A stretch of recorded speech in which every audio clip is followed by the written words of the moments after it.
बिस्मिल्लाहिर्रहमानिर्रहीम। अस्सलाम वालेकुम नाज़रीन, आप यूट्यूब चैनल देख रहे हैं। मैं इमरान ख़ान हूँ।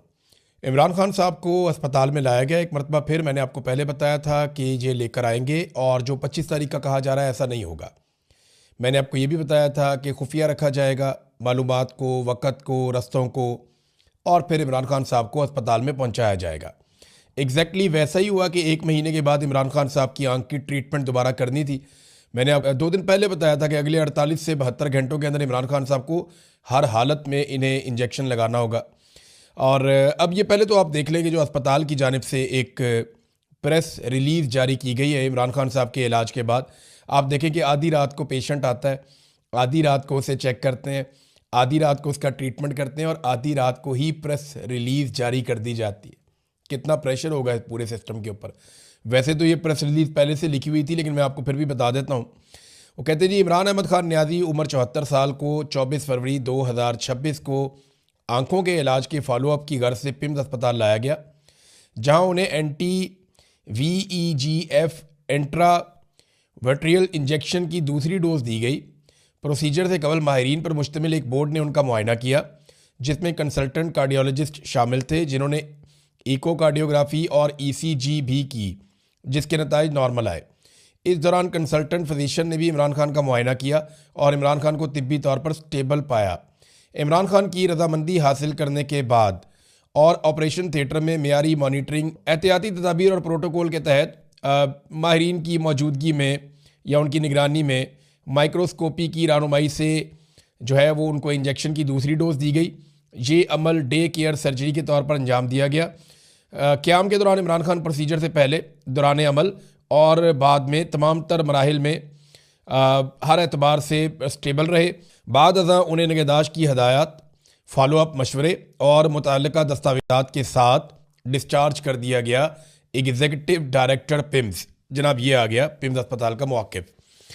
अब इमरान खान साहब को लाया गया, जो टाइम था वो था रात के 12:15 पे इमरान खान साहब अस्पताल पहुंचते हैं। यानी अगर आप ये देखें कि अडियाला जेल से उन्हें कब निकाला गया, तो ऐसा लगता है कि शायद 12 बजे से पहले निकाला गया। और 12:15 पे इमरान खान साहब गाड़ियों के एक काफ़िले में अस्पताल पहुंचे, पिम्स अस्पताल में। और इंतज़ामात इस तरह के थे कि अस्पताल का वो सारा हिस्सा जो है उसे ब्लैकआउट किया गया था, जहाँ पे इमरान खान साहब को लाया गया। जिस रास्ते का इंतखाब किया गया वो रास्ता नॉर्मली बंद रहता है, खुला हुआ नहीं होता। उस रास्ते से इमरान खान साहब को लाया गया और लाने और ले जाने के लिए मुतबादल रास्ते भी रखे गए थे कि अगर खुदा न खास्ता कोई सिचुएशन बनती है तो इमरान खान साहब के लिए दूसरा रास्ता भी। देखें ना, इमरान खान को सिर्फ ख़तरा ये नहीं है, वो एक बहुत बड़ा लीडर है। उसने दुनिया से भी टक्कर ली हुई है, पाकिस्तान की एस्टेब्लिशमेंट से भी ली हुई है। तो इमरान खान को कोई भी नुकसान पहुंचाने की खुदा न खास्ता कोशिश कर सकता है। तो उनके सिक्योरिटी के भी बड़े सीरियस मसाइल हैं। ये 8 से 10 गाड़ियों का काफिला था। इसमें जो मुझे दिखाई दे रहा है ये आर्मर्ड गाड़ियाँ थीं, यानी ये बुलेट प्रूफ गाड़ियाँ थीं, जिनमें कुछ मुझे गाड़ियाँ ऐसा लग रहा है कि वो बुलेट प्रूफ हैं, जिनमें इमरान खान साहब को लाया गया और लाकर उनकी आंख का जो है वो ऑपरेशन किया गया या उसमें इंजेक्शन लगाया गया। अस्पताल के अंदर इंतजामात ऐसे थे कि अमले की छुट्टी करा दी गई थी और एक पूरा हिस्सा अस्पताल का बंद था। अस्पताल के अंदर दाखिला भी बंद था। कुछ डॉक्टर से रब्ता हुआ तो उन्होंने बताया जनाब कि आज उन्हें काम पे आने से पहले ही मना कर दिया गया था। तो रात के अंधेरे में इमरान खान साहब को लाया गया। इमरान खान साहब का रवैया कैसा था डॉक्टर्स के साथ, इस पे बहुत थोड़ी मालूमात मिली है, लेकिन ये मालूमात मिली है कि वो खासे पुरएतमाद थे और बड़े पुरसकून थे। किसी किस्म की बेचैनी इमरान खान साहब को नहीं थी, बड़े कॉन्फिडेंट थे। और उन्होंने अमले से बड़ी मुख्तसर बातचीत की और एक सोर्स ने ये भी बताया कि ऐसा लगता था कि डॉक्टर मज़ीद बात करना चाहते हैं, लेकिन वहाँ पे माहौल ऐसा नहीं था। देखिए, सारा का सारा अस्पताल तो यरगमाल बना लिया गया था। अस्पताल के जो डॉक्टर हैं, जो अमले के बाकी लोग हैं, उन्हें तो छुट्टी दे दी गई थी। बाकायदा उन्हें अस्पताल की इंतज़ामिया ने रब्ता करके कह दिया था कि आपने आज नहीं आना। और उनकी जगह पे वहाँ जो लोग ड्यूटी पे थे वो इंटेलिजेंस एजेंसियों के लोग थे और उन्होंने पूरे अस्पताल को जो है वो कंट्रोल किया हुआ था, डॉक्टरों और सर्जन समेत। तो इमरान खान साहब जो है वो उनसे अगर कोई बात करना भी चाहता था तो ऐसी सूरत हाल में कौन बात कर सकता है, वो बात कर नहीं सकता। पाकिस्तान तहरीक इंसाफ को टाइम से पता चल गया था कि इमरान खान साहब को अस्पताल लाया जा रहा है। वो ऐसे कि जिन डॉक्टरों को छुट्टी दी गई उन्होंने फौरी तौर पे अपने मुख्तलिफ ज़राए से रब्ता किया और उन्हें बताया जनाब कि हमें छुट्टी दे दी गई है, आज कुछ होने जा रहा है। और जब उन्होंने आपस में रब्ता किया मुख्तलिफ डॉक्टर्स ने और अमले ने, तो उन सबको कंफर्म हो गया कि छुट्टी सिर्फ एक को नहीं मिली, सबको मिल गई है और ज़्यादातर लोगों को वहाँ से निकाल दिया गया है। तो ये बात पाकिस्तान तहरीक इंसाफ तक पहुँच गई थी कि इमरान खान साहब को अस्पताल लाया जा रहा है। लेकिन आप देखें ना कि उन्होंने इसके ऊपर किसी किस्म की सियासत नहीं की। यानी एक बात तो आज कंफर्म होगी कि पाकिस्तान तहरीक इंसाफ पर, इमरान खान साहब की फैमिली पर जब ये इल्ज़ाम लगाया जाता है कि ये इमरान खान साहब की सेहत के ऊपर सियासत कर रहे हैं, तो ये इल्ज़ाम अब नहीं लगाया जा सकता। तहरीक इंसाफ को पता भी चल गया, इसके बावजूद तहरीक इंसाफ ने ना कोई कॉल दी, ना कोई वहाँ पे आया, ना उन्होंने किसी किस्म का कोई खलल डाला हुकूमत के काम में, और वो इमरान खान साहब के इलाज के ऊपर सियासत नहीं करना चाहती है, बज़ाहिर अब दिखाई दे रहा है। जो इमरान खान साहब की पार्टी है या उनकी फैमिली है, उनके मुतालबात नहीं माने गए। और मुतालबात ना मानने में जो दो अहम चीज़ें हैं, एक तो यह है कि फैमिली की मौजूदगी नहीं थी जब इमरान खान साहब को इंजेक्शन लगाया गया या उनका इलाज करवाया गया पिम्स अस्पताल से, और ना ही अलशिफा में लेकर गए जहाँ पे इमरान खान साहब की फैमिली मुतालबा कर रही थी। नंबर दो, जो ज़ाती डॉक्टरों की मौजूदगी में कहा गया था कि इमरान खान साहब के अपने डॉक्टर्स भी आए जिनकी मौजूदगी में टेस्ट हों और एग्जामिन किया जाए, अब वो भी ख्वाहिश पूरी नहीं की गई। इमरान खान साहब के कहने के बावजूद, उनका पैगाम भिजवाने के बावजूद ऐसा नहीं किया गया। लगता है कुछ छुपाया जा रहा है। देखिए, इमरान खान साहब की सेहत के हवाले से हमारे पास वही मालूमात हैं जो सरकारी डॉक्टर्स दे रहे हैं। इमरान खान साहब की सेहत के हवाले से हमारे पास वही मालूमात हैं जो पाकिस्तान की हुकूमत और इस्टेब्लिशमेंट दे रही है। इसके बाहर हमारे पास कोई मालूमात नहीं है। हत्ता कि जो वफाकी वज़रा हैं उनको भी जो मालूमात मिलती हैं वो उतनी ही मिलती हैं जितनी मालूमात एजेंसियां चाहती हैं कि उनके पास पहुंचे, और जो उन्हें कहा जाता है वो बेचारे वही कह देते हैं। बड़ी मुख्तसर सी इमरान खान साहब से बातचीत हुई, वहाँ पे जो डॉक्टर्स वगैरह मौजूद थे उनके साथ, लेकिन इमरान खान साहब पुरसकून थे। देखिए, अगर इमरान खान साहब बिगड़ जाते ना तो दबाव बढ़ सकता था, लेकिन इमरान खान साहब ने भी अपने इलाज के मामले में किसी किस्म की सियासत नहीं की। इसका मतलब यह है कि इमरान खान साहब बड़ी संजीदगी के साथ अपना इलाज करवा रहे हैं और वो इस पर सियासत नहीं करना चाहते कि वो बीमार हो गए हैं या उनकी आंख ख़राब हो गई है। यानी नवाज शरीफ बनने का बिल्कुल ही मूड नहीं है इमरान खान साहब का, और वो इसके बारे में जो उनको डील ऑफर की गई वो उसके लिए भी तैयार नहीं है। देखिए, ये वक्त गुजर जाएगा, इमरान खान साहब की आंख के साथ जो भी हुआ वो इस मामले से भी निपट लेंगे। इससे अगर वो निकल जाएंगे इंशाल्लाह, तो उसके बाद इमरान खान भी यहीं पे है और सियासत भी यहीं पे है और इस्टेब्लिशमेंट भी यहीं पे है और ये सियासी जमातें भी यहीं पे हैं। इमरान खान ये फैसला कर चुके हैं कि वो इस निज़ाम को एक मरतबा शिकस्त देंगे। 2024 के इलेक्शन में तो ये शिकस्त हो चुकी है, लेकिन तस्लीम नहीं की गई। अब आवाम के साथ मिलकर वो दोबारा शिकस्त देंगे। आज अब मुलाकात का दिन है। देखें, आज इमरान खान साहब की बहनें मिलने के लिए जाएंगी, फैमिलियों की मुलाकात का दिन है। होता यह है कि इमरान खान साहब की मुलाकात बुशरा बीबी से भी होती है इसी दिन, और बुशरा बीबी से मुलाकात के बाद इमरान खान साहब की मुलाकात उनकी फैमिली से होती है, जबकि बुशरा बीबी की मुलाकात उनकी फैमिली के साथ होती है। लेकिन लंबा अरसा हो गया है इमरान खान साहब की फैमिली की या उनकी पार्टी के लोगों की इमरान खान साहब से मुलाकात नहीं करवाई जा रही, जबकि जो बुशरा बीबी है उनकी फैमिली के साथ मुलाकात होती है। उनकी बेटी और दीगर एक दो लोग मिलने के लिए जाते हैं, तो उनके ज़रिए से सिर्फ खैर खबर इमरान खान साहब की बाहर आती है। अब आज कुछ इस किस्म के दावे किए जा रहे हैं और ज़्यादातर टाउट लोग ये दावे कर रहे हैं कि इमरान खान साहब की जो अहलियाँ हैं बुशरा बीबी, शायद उनकी मुलाकात भी ना करवाई जाए। लेकिन दो चीज़ें हो सकती हैं ना। अब बुशरा बीबी जब इमरान खान साहब से मिलती हैं तो उसके बाद वो अपनी फैमिली को मिलती हैं, तो फिर वो अपनी फैमिली को पैगाम दे सकती हैं। अब दो ऑप्शन हैं, या तो बुशरा बीबी की इमरान खान साहब से मुलाकात ना करवाई जाए और बुशरा बीबी की उनकी फैमिली से मुलाकात करवा दी जाए, तो इसमें बुशरा बीबी के पास कुछ भी नहीं होगा जो वो इमरान खान साहब के बारे में अपनी फैमिली को बताएं।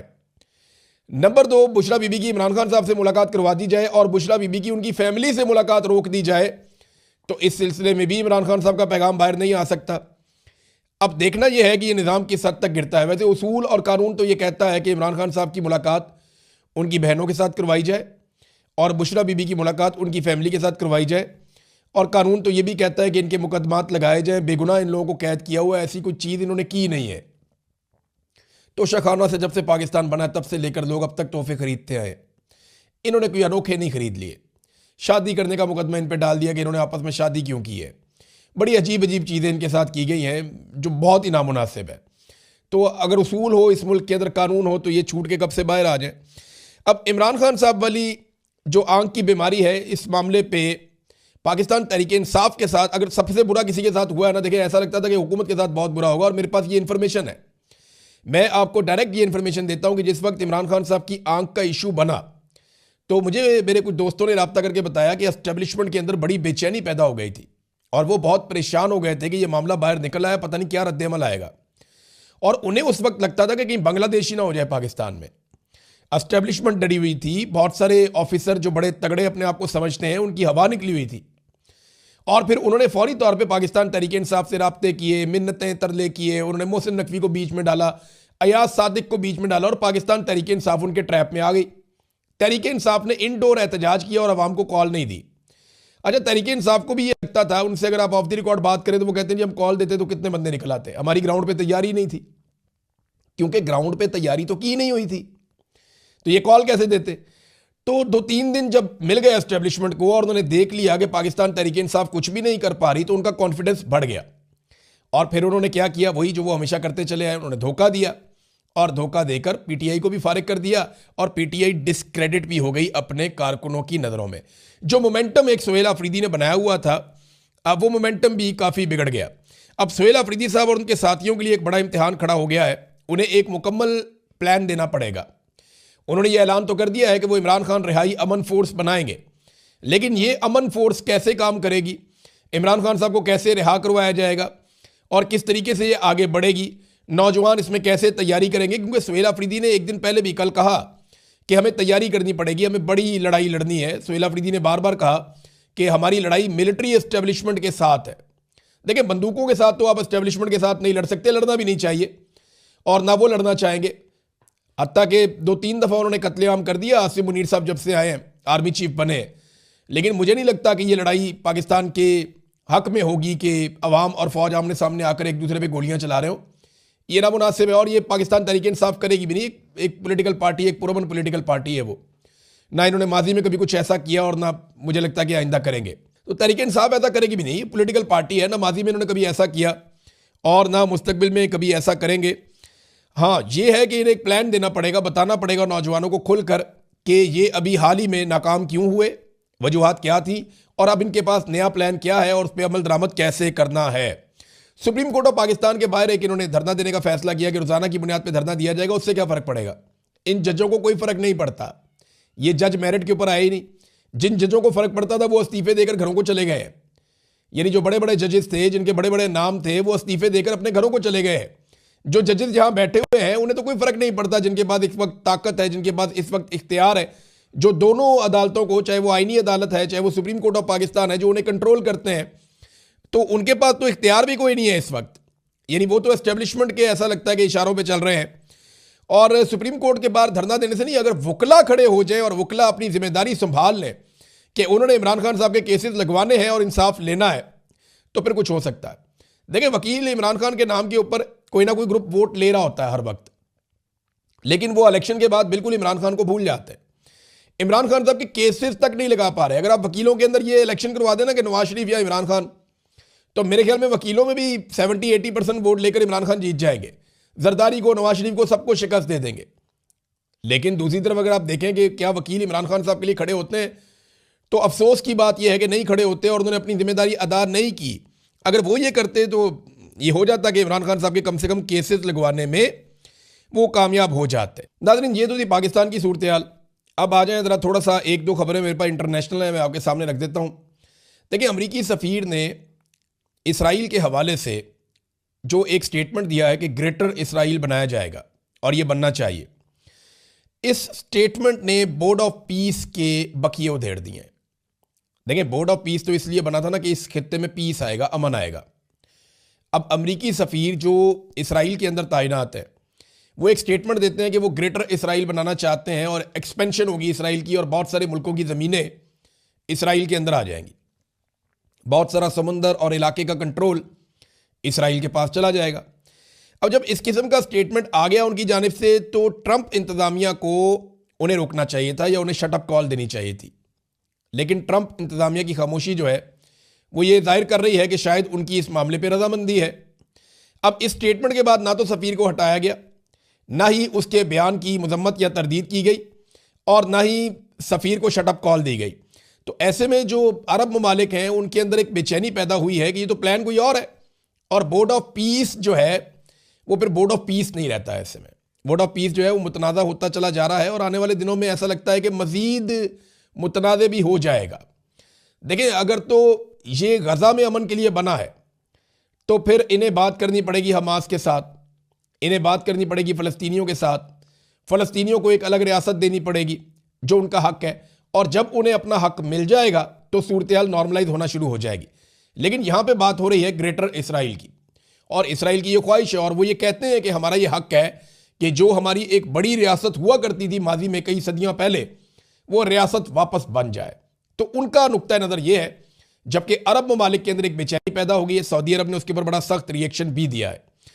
नाज़रीन, ईरान के ऊपर ऐसा लगता है कि हमला किसी वक्त भी हो सकता है। ईरान के आसपास अमेरिका ने बहुत ताकत जमा कर ली है, उसके बहरी बेड़े जो है वो बहुत तेज़ी से इस खित्ते की तरफ बढ़ रहे हैं, कुछ पहुंच गए हैं, कुछ आ रहे हैं। उसने जितनी भी उसकी यहाँ पे आसपास फौजी अड्डे हैं अमेरिका के, उन्होंने वहाँ पे अपने हथियार और अपनी ताकत को बढ़ाना शुरू कर दिया है।